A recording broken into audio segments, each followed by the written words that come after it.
भाजपा विधायक नंदकिशोर गुर्जर का बड़ा बयान सामने आया है। भाजपा विधायक नंदकिशोर गुर्जर ने कहा, समाजवादी पार्टी के राष्ट्रीय अध्यक्ष अखिलेश यादव की मानसिकता से दिखता है कि पीडीए के नाम पर महिलाओं का कितना सम्मान करती है समाजवादी पार्टी।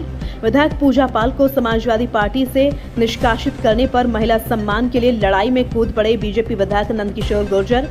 उन्होंने सपा के राष्ट्रीय अध्यक्ष अखिलेश यादव पर टिप्पणी करते हुए कहा कि अखिलेश यादव की मानसिकता से पता लगता है कि महिलाओं का कितना सम्मान करती है समाजवादी पार्टी। जो व्यक्ति अपनी पत्नी के सम्मान के लिए लड़ाई नहीं लड़ सकता, वह दूसरी महिलाओं के सम्मान की रक्षा क्या करेगा?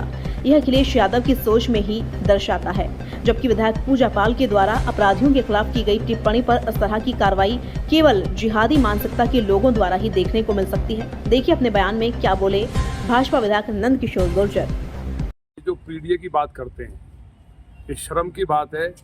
इनके यहाँ महिलाओं के लिए कोई स्थान नहीं है। जिस तरह से मुस्लिमों में कॉन्ट्रैक्ट मैरिज होती है और शादी का कोई सम्मान नहीं होता है, जो व्यक्ति अपनी पत्नी के लिए नहीं बोल पाए हैं, माननीय अखिलेश जी को बोलना चाहिए था कि नहीं? महिलाओं के लिए रामायण महाभारत और तमाम युद्ध हुए हैं, अपनी पत्नी के लिए इतना गंदा बोला हमारी पार्टी ने, हमारी पार्टी के सांसदों ने, और हमने खुद और माननीय मुख्यमंत्री जी ने कार्रवाई कराई। इसी तरह से देखिए, ये तो बहुत शर्मनाक बात है। मतलब कोई सोच नहीं सकता उत्तर प्रदेश की एक एक बहन आज इतनी असुरक्षित और डरी हुई है। उसको लगता है कि अगर किसी कारण से इन राक्षसों की, जिहादियों की सरकार आई, समाजवादी पार्टी के जो लोग हैं, मैं पहले से कहता हूं, ये आईएसआई के एजेंट हैं, इस पार्टी नहीं है। इनकी मान्यता समाप्त करनी चाहिए। क्यों करनी चाहिए? पहली कैबिनेट में आतंकवादियों को रिहा करने का जो इन्होंने कैबिनेट में प्रस्ताव पास किया था, उसको माननीय न्यायालय ने कहा था कि इनका आतंकवादियों का माला पहना के स्वागत और करो, और रोक लगाई थी। आज जो जिस तरह से माननीय विधायक पूजा पाल जी के साथ जो 9 दिन शादी को हुए थे, उनके पति जो विधायक थे, निर्मम हत्या कर दी गई थी। उसके बाद वो महिला अगर ये कहती है कि माननीय योगी जी ने मुझे इंसाफ दिलाया, जो एक सच्चाई है, क्या समाजवादी पार्टी में इंसाफ मिला उसे?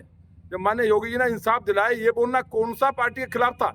लेकिन केवल किसी अपराधी के खिलाफ, किसी जिहादी के खिलाफ अगर नाम भी ले लिया, तो उसके बाद चाहे वो परिवार की बेटियों का बलात्कार कर दें, चाहे कत्ल करें किसी का, वो लोग बोलेंगे नहीं, क्योंकि उनके लिए सत्ता पहली है। उनके लिए यदुवंशियों का सम्मान पहले नहीं है। उनके लिए किसी पिछड़े समाज की जो हमारी बहन है, मैंने देखा विधानसभा में, वो रो करके बोली। और माननीय योगी जी को इसका कोटि कोटि अभिनंदन होना चाहिए कि उस माफिया को मिट्टी में मिलाया, और एक माफिया नहीं, ऐसे तमाम माफियाओं को मिलाया। तो जो कानून की बात ये कर रहे थे, लॉ एंड ऑर्डर की या डेवलपमेंट की, वो पूरी तरह ध्वस्त हुआ है।